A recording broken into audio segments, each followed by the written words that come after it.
Money isn't real. If you know what you have, you don't have much. And once you reach a certain level of money, you don't even know what you have. And you certainly don't own what you have. Outside entities, which you may have a stake in, own what you have. People who have a lot of money understand. It's very difficult for me to even say how much money I have, but I can have anything I want, anytime I want. Who is Andrew Tate? Well, Andrew Tate is a British-American internet personality, a former professional kickboxer, and an entrepreneur as well. But why is he so famous? Unplugged.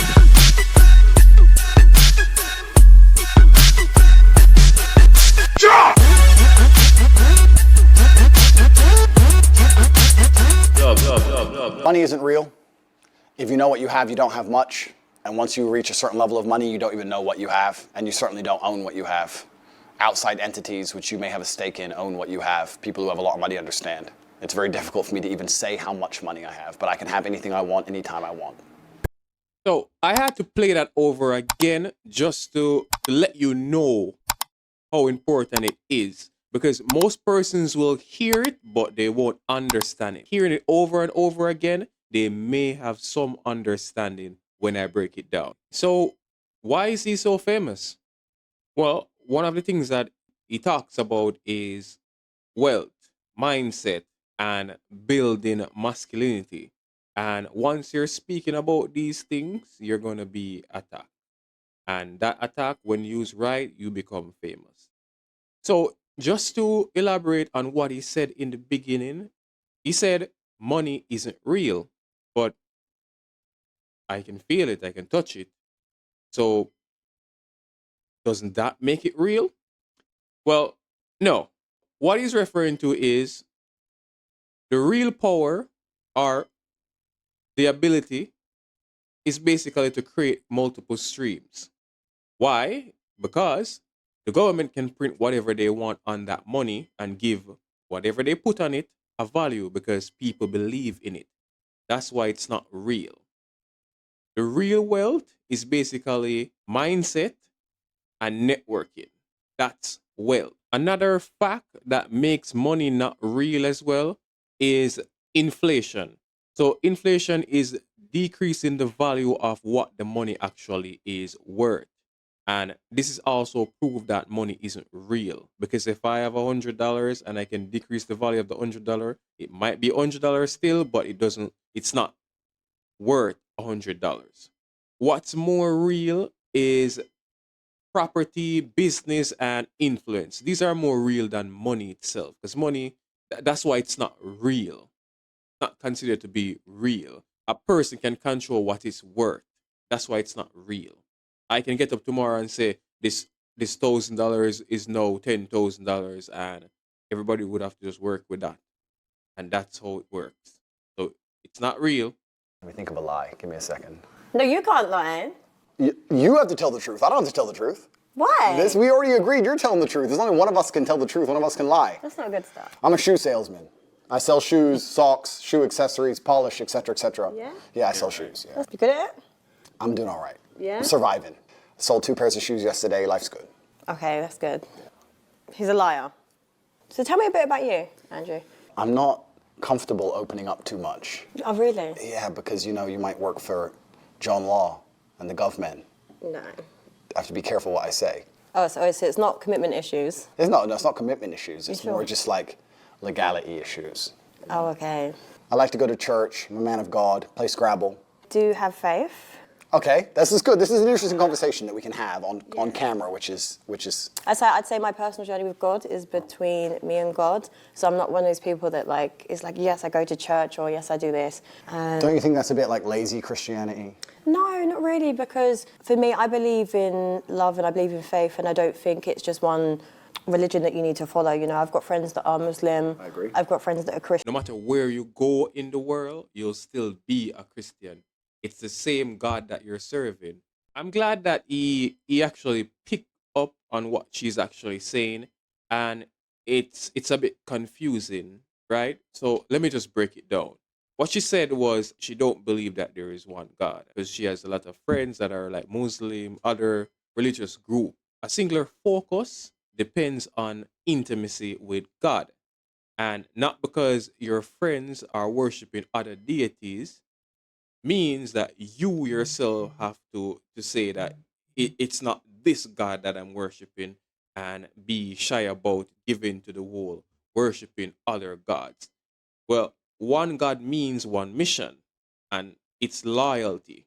It's between you and God. That's how you show your loyalty. So, for example, if a man who is loyal to one God, he can't be bought, he can't be bribed, he can't be broken. So you stand on something unshakable. So when your life swings, you don't swing. I understand and I respect that completely, but don't you think out of respect for God himself, whether you're in Dubai and you go to the mosque or you're in England, you go to the church, you should get up early on a Sunday, despite all the booze, and get up and take an hour out of your life and just show some respect? Don't you No, agree? because everyone's journey with God is personal. You can be a lazy spiritualist, a lazy Christian, you can be a lazy kickboxer, right? I'm a kickboxer, but I don't train. Okay, bro. I understand. You're lazy. It's okay. I'm not lazy. Do you have time for God? Absolutely. That's good. Do you get up early on a Sunday? Completely. That's good. Every single Sunday. Of course. That's amazing. And I think that being religious is a beautiful thing, and I think that a lot of people try and say they're spiritual or they're religious in a way, copping out on the 1 hour a week. It just feels a bit lazy to me. I think you can always find an hour a week. Yeah. No, you definitely could.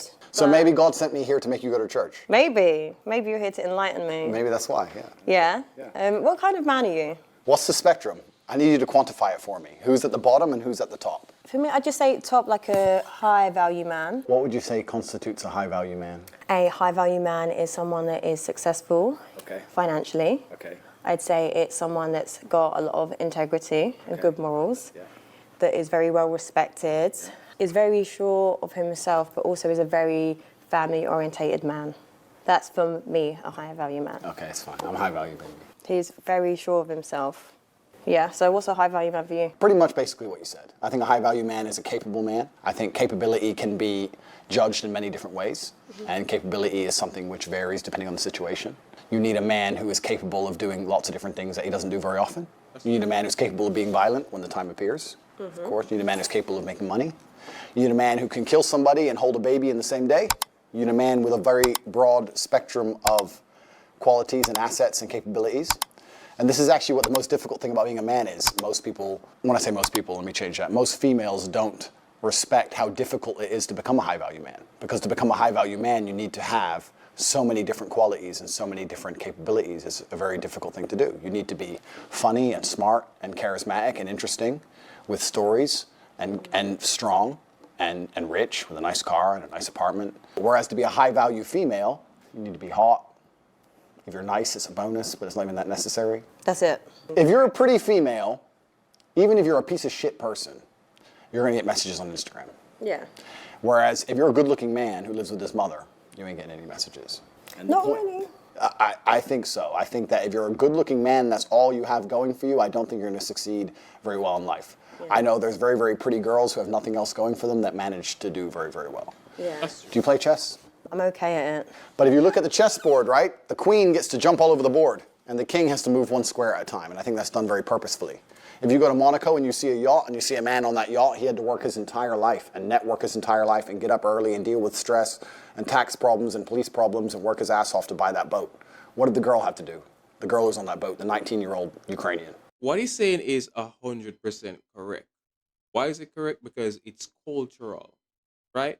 This came from culture, where in our history, men were always expected to protect and provide. They have to be wealthy, strong, skilled, and this is what gave them the status of being high-valued men. Where women, they were often valued for their beauty and youth. In pre-modern texts, these traits were linked to like fertility and, great family alliance. She's not influenced by the world. Because it's cultural, men must have money, status, confidence, humor, leadership, all of the above. They have to have all these things because it's cultural. Women are mostly judged by what they look like and how old they are. Get a message on Instagram, boom. So the man moves one square at a time and the queen just jumps on board. This is the point. Female beauty is extremely valuable. The thing is, there's a difference between a high-value man and a high-value woman. For me, a high-value woman is what kind of mother is she? What kind of like compassion has she got? You know, Correct. has she got integrity? Has she Correct. got morals? Is she loyal? I Like all agree. these other qualities. But I feel like men base it on like just an aesthetic level. I agree with you. If I meet a female, I would like her to be all those things, especially loyal. It's the most important thing for a female to be. Are you loyal? Mr. Loyal, man of God, we already talked about church. But the point is that to initially attract a mate, females, the most important thing for them is their looks, whereas a man, I think, is his status, and status is a far more varied spectrum than looks alone. Being good looking alone does not make you a high status male. To be a high status male, you need to have a bunch of things. Initially, if you're just pretty, you're gonna get attention. Whereas a man, you need to have a bunch of things to just get attention. Do you understand? Do you agree with my point? Not always. Listen, there's men that are funny that aren't that attractive that can get attention. It's like an energy thing. I disagree. You disagree? I disagree. I know what you're saying. They can get attention, but I don't think any funny guy lives with his mom and call him a high-value male. Whereas if you get a really, really beautiful girl, even if she has nothing else going for her, she'd be considered high value. I wouldn't say high value, no. Yeah, we can disagree. That's fine. Are you a good partner? The best, of course. The best. What makes you the best? Besides you and the police, I don't often answer questions. Okay. He's definitely had a police interview in the past. I don't like to answer open-ended questions because I feel like they're a trap. Why? Because when you speak a lot, it's how you end up getting trapped, right? It doesn't matter if it's a police interview or anything else. The more you talk, the worse. So I want you to be very, very specific with your parameters. This is one of Machiavelli's law. If you speak too much, you can reveal unintended information, diminish the power of your words. It also let others manipulate and read you more easily. While it's very dangerous to talk a lot, it says a lot of things. You are locked in discipline, so you can't restrain yourself to just stop. One of the most interesting thing I've seen as well is extra words can also be twist and misinterpret. And this can be used against you. So he's 100% right. This is one of Machiavelli's law. So I want you to be very, very specific with your parameters within the questioning because that allows me to answer them in a way which makes me look the best. I don't know, I feel like a very confident man that was very sure of himself would just answer. Do you think so? Mm-hmm. Because I feel like it's just being calculated. Okay, a very innocent man, would he just answer the police? Yeah. If he's innocent. Then you've never dealt with the police, my dear. That's not how it works. No? No, of course not. But he's innocent. It doesn't mean anything. Innocent and guilty in and of itself is a false paradigm. You have to understand that the world we live in, there is no black and white. There's no, it's all a sliding scale. If they want to find you guilty, they'll find you guilty. I guarantee you sold something to a mate on eBay 7 years ago and didn't pay tax. Boom, you're going to jail. I'm enjoying. He mentioned something very important a moment ago. I hope you guys also picked it up. I want you to leave a comment in the comment section as well and let me know what you think. So what he said was innocent or guilty is in a false paradigm. But what does this mean? It means court is not about right or wrong. It's about who has the best lawyer, the best connections, and the loudest story. Basically, that's just what it means. It doesn't mean right or wrong. The system itself isn't about that. It's about winning. Once you're on the winning side, you're winning. Right? That's why he's saying that it's false, because you can do nothing and go to jail for the rest of your life. It depends on what someone says. Hey guys, thank you for watching this episode with us here. And if you would like to see the full video of Andrew Tate on this date, the link will be in the description below. Don't forget to like and subscribe.